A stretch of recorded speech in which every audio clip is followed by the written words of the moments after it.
සුබ දවසක්. දැනුමලක් නාලිකාව වෙත ඔබව සාදරයෙන් පිළිගන්නවා. අද අපි කතා කරන්නේ ලෝකයේම එකම වෙලාවක ආදරය කළ, ඒ වගේම වෛර කළ අද්භූත චරිතයක් ගැන. ඔහුව ඇතිමුන් හැඳින්වූයේ සෙක්ස් ගුරු ලෙස. තවත් අය කිව්වේ රෝල්ස් රොයිස් ගුරු ලෙස. ඒත් මිලියන ගණනක් අනුගාමිකයින්ට ඔහු ජීවිතය සමරන්නට කියා දුන් ආදරණීය ඕෂෝ. රෝල්ස් රොයිස් කාර් 93ක හිමිකරුවෙක් ඇමරිකානු ඉතිහාසයේ දැවැන්තම ජෛවත්‍රස්ත ප්‍රහාරයට නම ගෑවුණු කොමියුනියක නායකයා. ඒ වගේම ආදරය, ලිංගිකත්වය සහ භාවනාව ගැන ලෝකෙම කතා කරවපු දාර්ශනිකයා. කවුද මේ ඕෂෝ කියන්නේ? ඔහුගේ සැබෑම කතාව කුමක්ද? එන්න අපි මේ අභිරහස් චරිතයේ ජීවන ගමන ඇතුළට කිමිදෙමු. 1931 දෙසැම්බර් 11 වෙනිදා ඉන්දියාවේ මධ්‍ය ප්‍රදේශයේ කුඩා ගම්මානයක චන්ද්‍රමෝහන් ජෛන් නමින් ඔහු උපත ලබනවා. කුඩා කල සිටම ඔහු හරිම මුරණ්ඩුයි. කැරලිකාර දරුවෙක්. සමාජයේ පැවති ආගමික සම්ප්‍රදායික මත කිසිවක් ඔහු එලෙසම පිළිගත්තේ නැහැ. හැමදේම ප්‍රශ්න කළා, තර්ක කළා.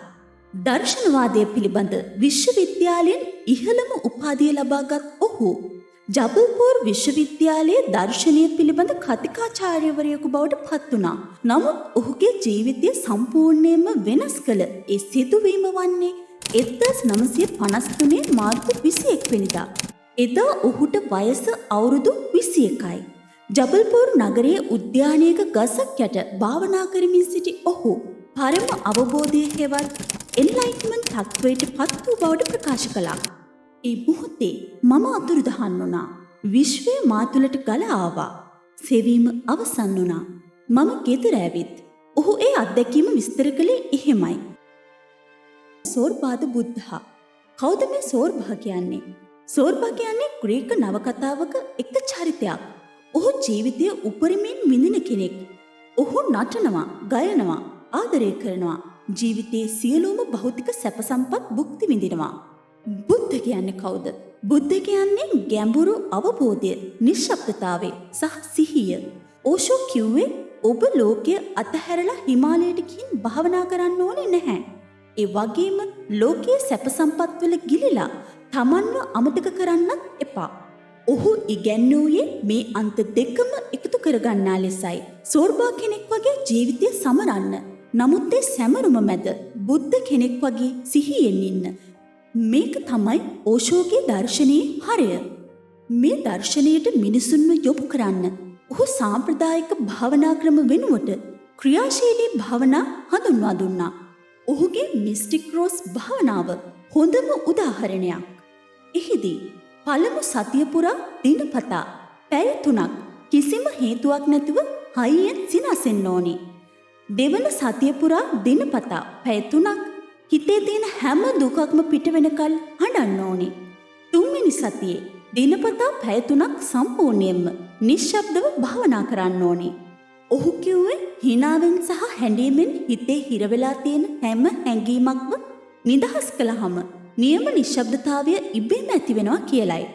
1981 දී ඕෂෝ ඔහුගේ දහස් ගණන් අනුගාමිකයන් සමග ඇමරිකාවේ ඔරිගන් ප්‍රාන්තයට සංක්‍රමණය වෙනවා. එහිදී ඔවුන් අක්කර 64,000ක දැවැන්ත ගොවිපලක් මිලදී අරගෙන රජනීෂ්පුර නමින් ඔවුන්ගේම නගරයක් ගොඩනගනවා. මේක නිකම්ම කොමියුනියක් නොවේ. ඔවුන්ටම වෙන් වූ පොලිසියක්, ගිනි නිවන හමුදාවක්, ගුවන් තොටුපළක්, අවන්හල්, පාසල් මේ හැමදේම තිබුණා. 7,000කට අධික පිරිසක් එහි ස්ථීරවම ජීවත් වුණා. ඔවුන් අනුගමනය කළේ නිදහස් ආදරය සහ භාවනාව මුල් කරගත් ජීවන රටාවක්. මේ කාලෙදි තමයි ඕෂෝගේ නම රෝල්ස් රොයිස් ගුරු ලෙස ප්‍රසිද්ධ වන්නේ. ඔහුගේ අනුගාමිකයන් ඔහුට තෑග කළ රෝල්ස් රොයිස් රථ සංඛ්‍යාව 93ක් දක්වා ඉහළ ගියා. ඇයි මෙච්චර කාර් කියලා ඇහුවහම ඕෂෝ දුන්නේ පුදුම උත්තරයක්. මම පොහොසතුන්ගේ ගුරුවරයා. දුප්පත්කම ආධ්‍යාත්මික දෙයක් කියලා මම විශ්වාස කරන්නේ නැහැ. ඔබට ලෝකයේ සියලු සැප සම්පත් භුක්ති විඳින්මින්ම ඒට නොඇලී අවබෝධයෙන් ජීවත් වෙන්න පුළුවන් බව ලෝකයට පෙන්වන්නටයි මට ඕනේ. නමුත් මේ පාරාදීසිය වැඩිකල් පැවතුනේ නැහැ. ඕෂෝගේ පෞද්ගලික ලේකම්වරිය වූ බලවත් චරිතයක් වූ මා ආනන්දන් ශීලා සහ ඇගේ කණ්ඩායම ප්‍රාදේශීය දේශපාලනයට බලපෑම් කරන්න දරුණු සැලැස්මක් ක්‍රියාත්මක කළා. 1984දී ප්‍රාදේශීය මැතිවරණයක ඡන්ද ප්‍රතිඵල වෙනස් කිරීමේ අරමුණින් ඔවුන් අවට නගරයේ අවන්හල් 10ක සලාද බාර්වලට සැල්මොනෙල්ලා බැක්ටීරියාව මුසු කළා. මේ නිසා 750 දෙනෙක් රෝගාතුර වුණා. මෙය ඇමරිකානු ඉතිහාසයේ වාර්තා වූ පළමු සහ විශාලතම ජෛව ත්‍රස්ත ප්‍රහාරය ලෙස සැලකෙනවා. මේ සිදුවීමත් සමග රාජනිෂ්පුරම් බිඳ වැටුණා. මා ආනන්දන් ශීලා ඇතුළු පිරිසට දඬුවම් නියම වුණා. ඕෂෝ ප්‍රසිද්ධියේ ප්‍රකාශ කළේ මේ අපරාධ ගැන Taman කිසිවක් දැන නොසිටි බවත්, ඒ සියල්ල ශීලාගේ සැලසුම් බවත්. 1985 දී ආගමන නීති උල්ලංඝනය කිරීමේ චෝදනාව මත ඕෂෝව ඇමරිකාවෙන් පිටුවහල් කළා. ඛේදවාචකය කියන්නේ ඉන්පසු ඔහුට රටවල් 21ක්ම තම භූමියට ඇතුල්වීම තහනම් කළා. ලෝකය පුරා සංචාරය කරමින් තැනක් සොයා ගැනීමට නොහැකි වූ ඔහු අවසානයේ නැවතත් ඉන්දියාවේ පූනේ නුවර පිහිටි ඔහුගේ ගමට පැමිණියා. ඔහුගේ ජීවිතයේ අවසන් කාලය ඔහු එහි ගත කළා.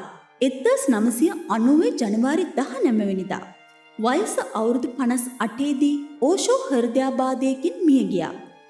නමුත් ඔහුගේ අනුගාමිකයින් අදටත් විශ්වාස කරන්නේ ඇමරිකාවේ සිරගතව සිටි කාලයේදී ඔහුට විකිරණශීලී විෂක් ලබා දුන් බවයි.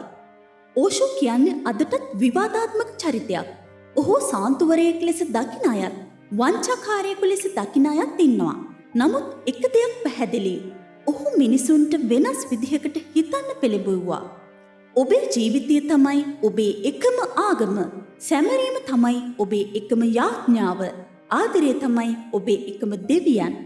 ඕෂෝගේ දර්ශනය අපට කියා දෙන්නේ ජීවිතයේ කිසිම දෙයක් ප්‍රතික්ෂේප නොකර සියල්ලම සිහියෙන් යුතුව බාර ගන්නා බවයි.